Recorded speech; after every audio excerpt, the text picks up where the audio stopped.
എന്ത് കോലാ ചേട്ടാ ഇത്? ചേട്ടനെ ആരെങ്കിലും പിടിച്ച് തല്ലിയോ? ഇനി അതോടെ ബാക്കിയുള്ളൂ. ഇവിടെ നാട്ടുകാർക്ക് മുഴുവൻ നട്ടഭ്രാന്താണെന്നാ തോന്നുന്നത്. വെറുതെ ട്രെയിനിൽ കയറാനും ഇറങ്ങാനും ആളുകൾ ഉണ്ടാക്കുന്ന തള്ളു കണ്ടാലേ ഇന്നൂടെ ലോകമുള്ളൂ എന്ന് തോന്നും. ഈ അഡ്രസ്സും കൊണ്ട് അന്വേഷിച്ച് ഞാൻ രാത്രി മുഴുവൻ കറങ്ങി നടന്നു. ഞങ്ങൾ കഴിഞ്ഞ ആഴ്ച വീട് മാറി. ഇത് തൽക്കാലം 2-3 മാസത്തേക്കാ. അത് കഴിഞ്ഞാൽ ക്വാർട്ടേഴ്സിലേക്ക് മാറും.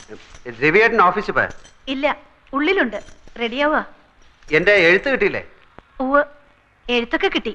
പക്ഷേ മൂപ്പർക്ക് അനക്കൊന്നുമില്ല. ഇനി ബാക്കി ഞാൻ പറയാം. നീ ഇങ്ങോട്ട് വന്ന അതേ തീവണ്ടി 2:30 നാട്ടിലേക്ക് മടങ്ങിപ്പോ. പെട്ടെന്ന് ചെന്നാ ടിക്കറ്റ് കിട്ടാൻ വലിയ തിരക്കുണ്ടാവില്ല കുഞ്ഞളിയാ. ഇത്രയും ദൂരം സഞ്ചരിച്ചു വന്നിട്ട് അപ്പോട്ടിനൊന്ന് ക്ഷീണം മാറ്റി നാളെ പൊയ്ക്കോട്ടെ രവേട്ടാ. ആണോ? എന്നാ നീ ചെന്ന് കുറച്ച് എണ്ണയും കുഴമ്പും ഒക്കെ എടുത്തു വെച്ച് കൊടുക്ക് പൊന്നാങ്ങളേക്ക്. മൂപ്പര് ഉണ്ട് കുളിച്ച് സുഖമായിട്ട് കുറച്ച് ദിവസം ഇവിടെ താമസിക്കട്ടെ. എണ്ണയും കുഴമ്പൊക്കെ തേച്ച് അളിയാൻ കുളിച്ചാൽ മതി. നീ ഇതൊന്ന് ഒപ്പിട്ട് തന്നാ ഞാൻ പൊക്കളാം.